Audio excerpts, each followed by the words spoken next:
Good day, it's September 4th, 2023.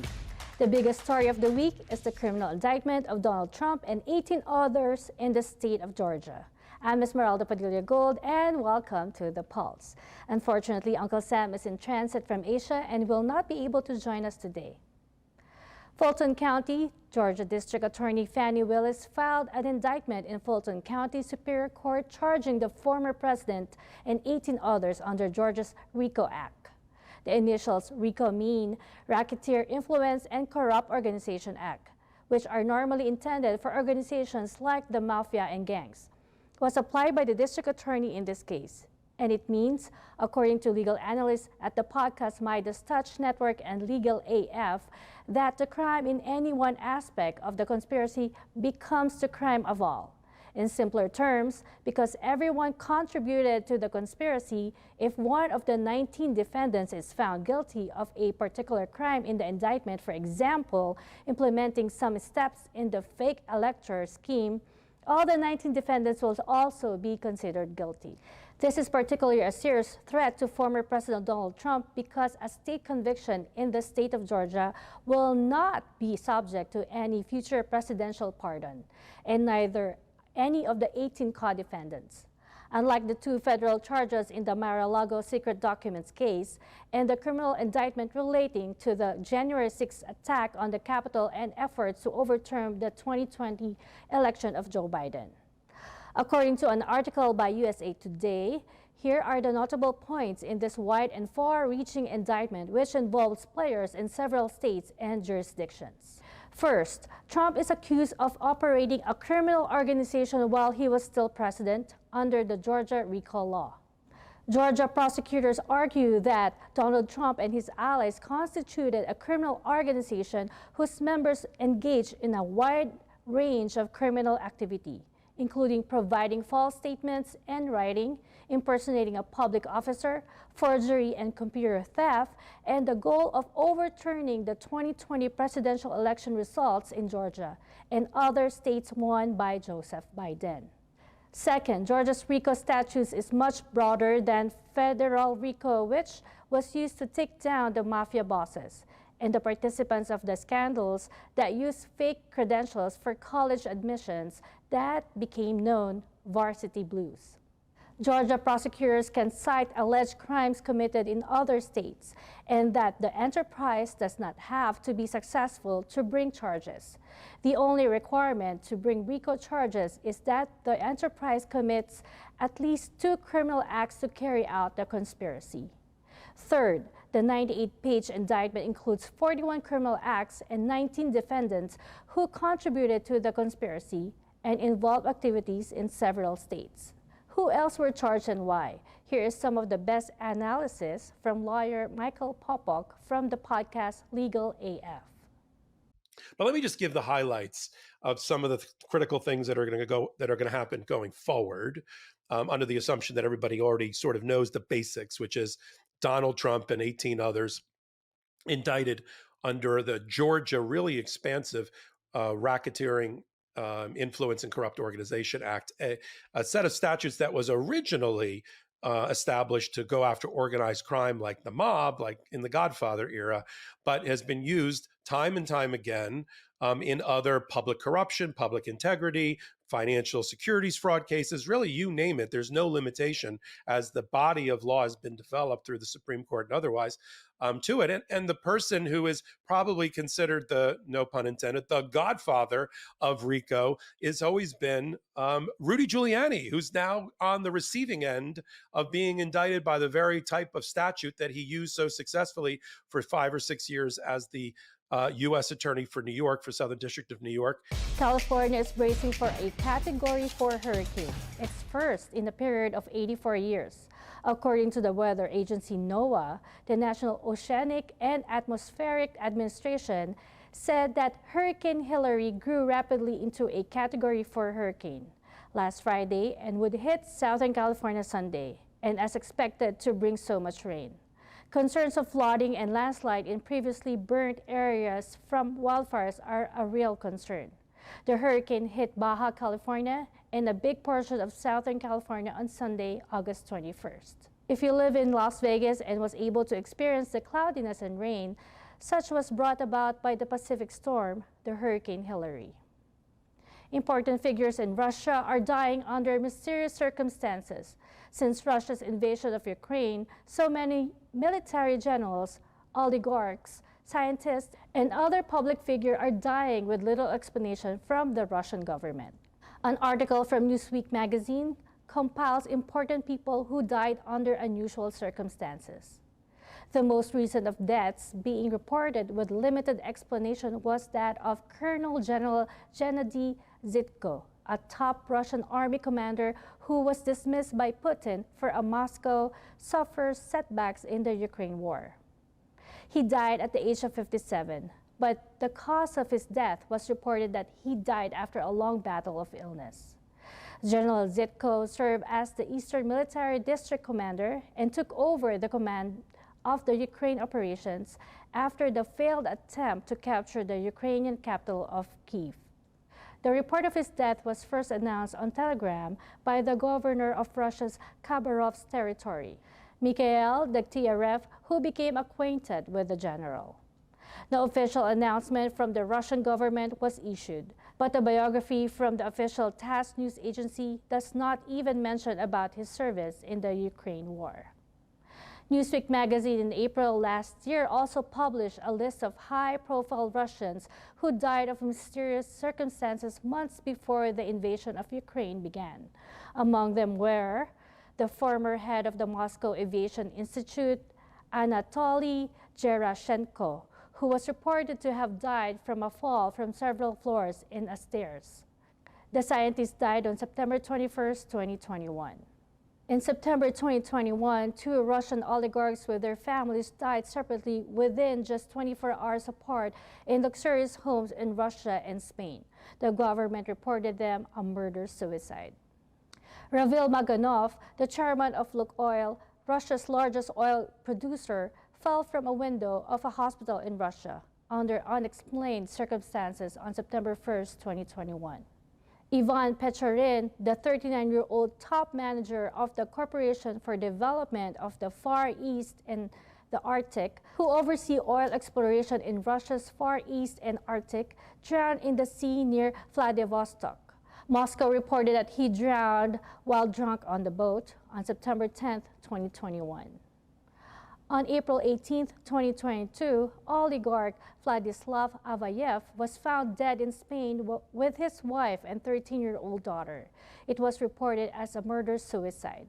It happened at his multi-million-dollar apartment in Moscow.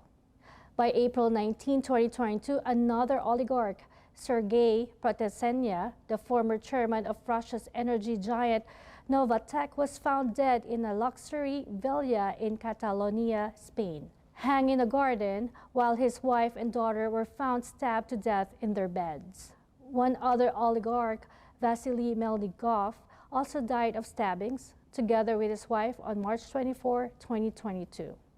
Some media outlets in the free world think this might be work of Putin and his FSB, Russia's Federal Security Bureau. We are going to take a commercial break, but please stick around. Our next segment will explain why Donald Trump should already be disqualified from running from office now and not wait for election or conviction.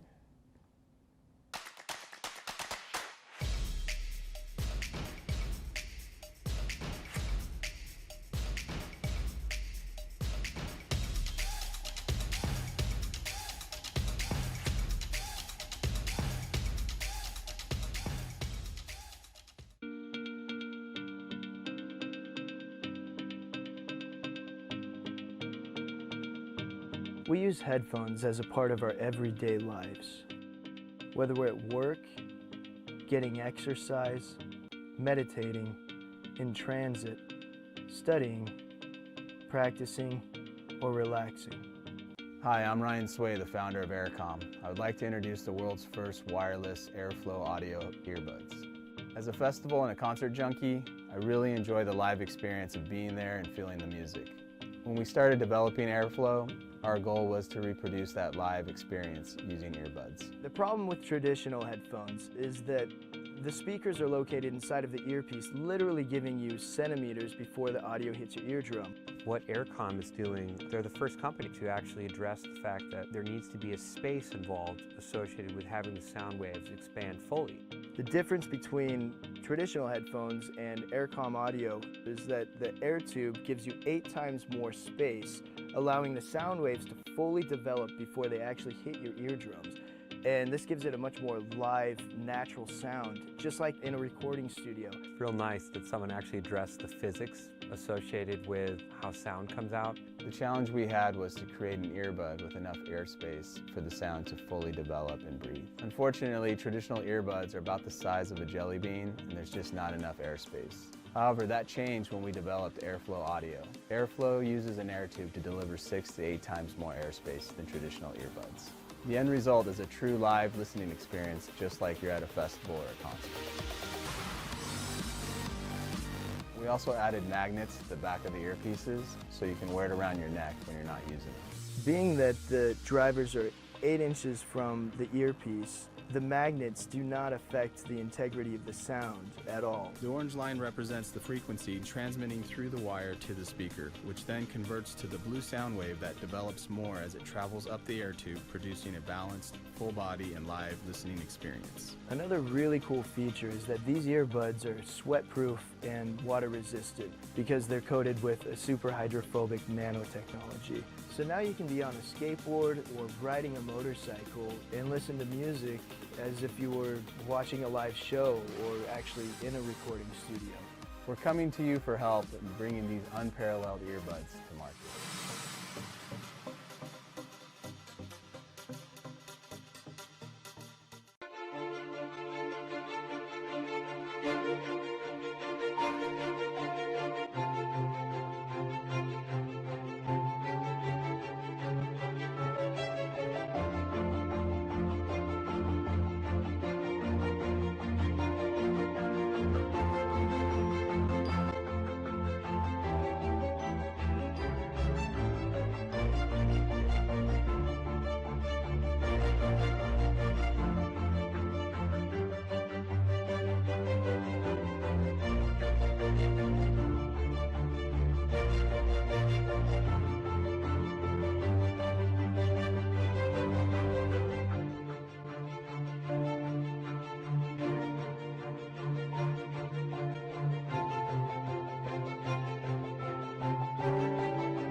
Welcome back to The Pulse. Most of you have already heard of the name of an organization called the Federalist Society. If you have not, I will tell you that this organization is a group of conservative legal scholars that are registered Republicans. This is the same organization that endorses and submits names of candidates to the President of the United States who they believe best serves the conservative agenda. Among the most recent heated battles in the U.S. Senate over the controversial nominees for the U.S. Supreme Court Justice includes Brett Kavanaugh and Amy Coney Barrett. But last week, 2 of its legal scholars who are big names in the Federalist Society and held at high esteem by other members concluded a study and a legal opinion that Donald Trump should be disqualified now from ever holding a public office again, based on Article 3 of 14th Amendment of the U.S. Constitution. Federalist Society members Professor William Baudy of the University of Chicago and Professor Michael Stokes Paulsen of the University of St. Thomas studied the question for more than a year and detail their findings in the lengthy report that will be published in the University of Pennsylvania Law Review early next year.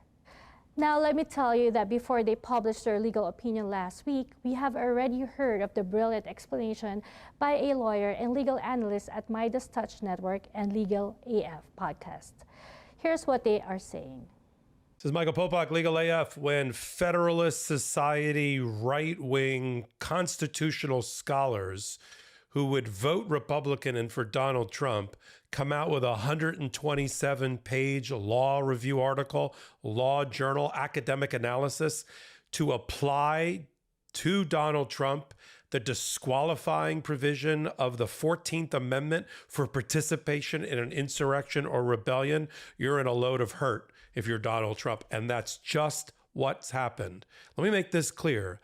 This isn't left-wing, progressive Democrats, constitutional scholars from the other side of the aisle or the spectrum creating an analysis or scholarship to argue that Donald Trump participated in a rebellion and insurrection related to Jan 6th and clinging to power and the stopping of the peaceful transfer. These are two of the most leading scholars, Federalist Society scholars out there who their entire focus is on the 14th Amendment and the disqualifying provision that was implemented around the time of the Civil War to stop people who were part of the Civil War and were part of the rebellion against Lincoln and the Republic to ever serve in office again, including that holding the highest job in the land, the President of the United States. You lose that part of the right-wing judicial constitutional scholars, and you've lost it all.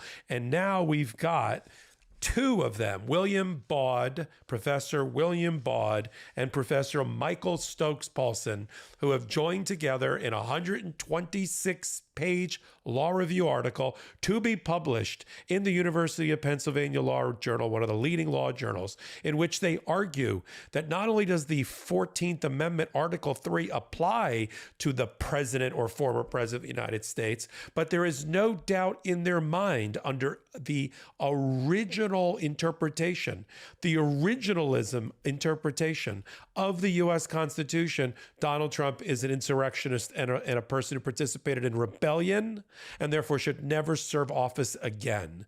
This, I assure you, will lead to people in court challenging Donald Trump now, citing the study, the scholarship of these two rightist of right-wing Federalist Society constitutional law professors writing emphatically, without any hesitation, without any equivocation, that Donald Trump should be disqualified. It will be cited in court filings, in briefs filed by parties, perhaps by the Department of Justice, and it will be cited in rulings that are made all the way up to the U.S. Supreme Court. And these are not just two crackpots. These are people who are Yale Law graduates who served. One of them, Michael Stokes-Paulsen, was a Justice Roberts law clerk at one point in his career before he became a constitutional scholar. And the right-wing MAGA on the U.S. Supreme Court, they drink from the same water bowl, the same trough as these two constitutional law professors, because they all believe in what's called originalism or original intent. That they believe that if you look close enough and hard enough at the text of the Constitution in the context of what the founding fathers and the framers of the Constitution meant back in 1780s and 1790s about that document, you can then apply it to and use the original intent today in 2023 and beyond. That's called originalism. They don't believe that it's a living, breathing document the way I do. They believe you got to go back and make it really brittle, and you got to only believe what people wearing powdered wigs believed back in the 1780s in Philadelphia.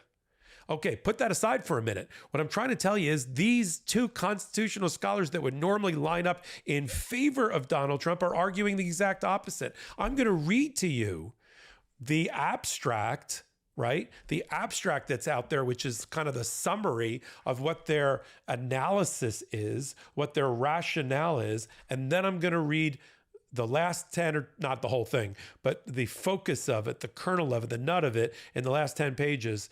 This law review article is called The Sweep and Force of Section 3 by Professor William Bawdy and Michael Stokes Paulson. Now, let's start with, now that I've got your attention, let's start with what we call the abstract, which will sort of give you what this whole thing is about. The abstract says that this article will ultimately argue, right, that there has been mistaken prior constitutional scholarship in the area, and that they make a number of fundamental findings, that the 14th Amendment was not repealed.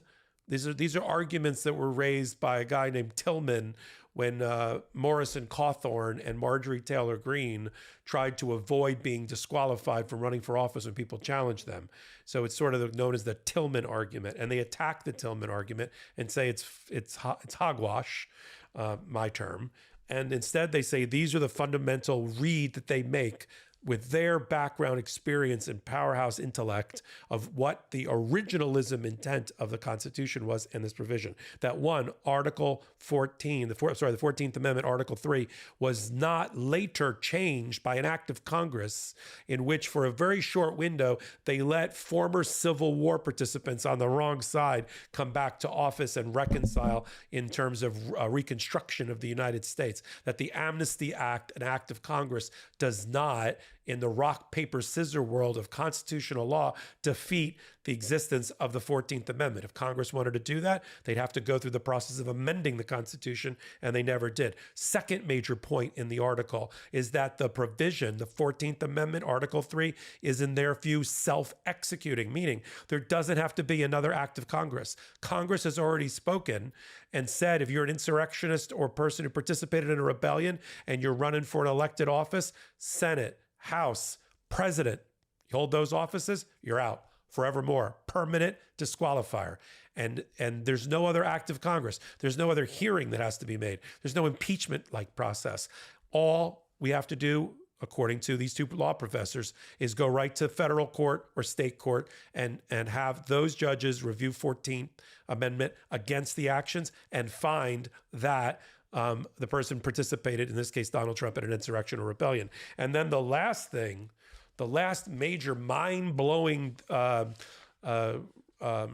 conclusion is that Donald Trump, in their view, Federalists, right-wing, originalists, right? People that normally would back Donald Trump, in their view, Donald Trump disqualified himself, participated in a rebellion, participated in an insurrection because he attempted to overthrow the 2020 election. That is the paradigm. That is their scholarship. They then spent 126 pages going through each point and refuting any other point. Well, then I'll take it from the experts and the legal scholars. Trump will be disqualified.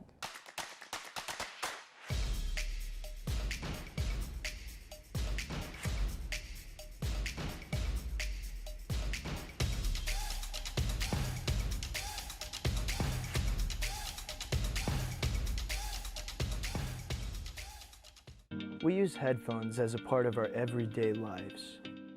Whether we're at work, getting exercise, meditating, in transit, studying, practicing, or relaxing. Hi, I'm Ryan Sway, the founder of Aircom. I would like to introduce the world's first wireless airflow audio earbuds. As a festival and a concert junkie, I really enjoy the live experience of being there and feeling the music. When we started developing Airflow, our goal was to reproduce that live experience using earbuds. The problem with traditional headphones is that the speakers are located inside of the earpiece, literally giving you centimeters before the audio hits your eardrum. What Aircom is doing, they're the first company to actually address the fact that there needs to be a space involved associated with having the sound waves expand fully. The difference between traditional headphones and Aircom audio is that the air tube gives you 8 times more space, allowing the sound waves to fully develop before they actually hit your eardrums. And this gives it a much more live, natural sound, just like in a recording studio. It's real nice that someone actually addressed the physics associated with how sound comes out. The challenge we had was to create an earbud with enough airspace for the sound to fully develop and breathe. Unfortunately, traditional earbuds are about the size of a jelly bean, and there's just not enough airspace. However, that changed when we developed airflow audio. Airflow uses an air tube to deliver 6 to 8 times more airspace than traditional earbuds. The end result is a true live listening experience, just like you're at a festival or a concert. We also added magnets to the back of the earpieces so you can wear it around your neck when you're not using it. Being that the drivers are 8 inches from the earpiece, the magnets do not affect the integrity of the sound at all. The orange line represents the frequency transmitting through the wire to the speaker, which then converts to the blue sound wave that develops more as it travels up the air tube, producing a balanced, full body and live listening experience. Another really cool feature is that these earbuds are sweat-proof and water-resistant because they're coated with a super hydrophobic nanotechnology. So now you can be on a skateboard or riding a motorcycle and listen to music as if you were watching a live show or actually in a recording studio. We're coming to you for help in bringing these unparalleled earbuds to market.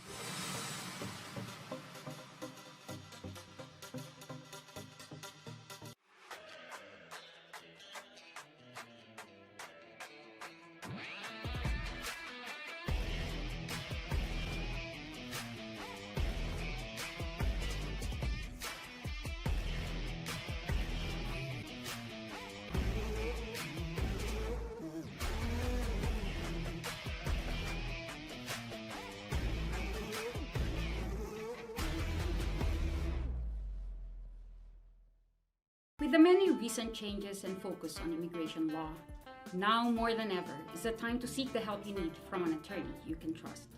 As an immigrant myself, I know the many difficulties and hardships involved in immigrating to this great country. With more than 10 years of experience in handling immigration cases, our firm can provide the necessary answers and solutions to your needs. Call Calderon Law today so we can work together to help you get the peace of mind you and your loved ones deserve.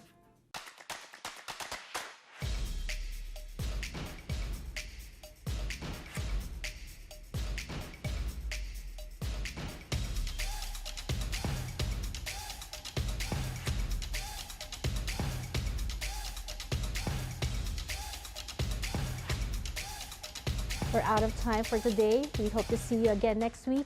On behalf of Uncle Sam Buban and our team at The Pulse, I'm Esmeralda Padilla-Gould. Thank you for watching and God bless your week.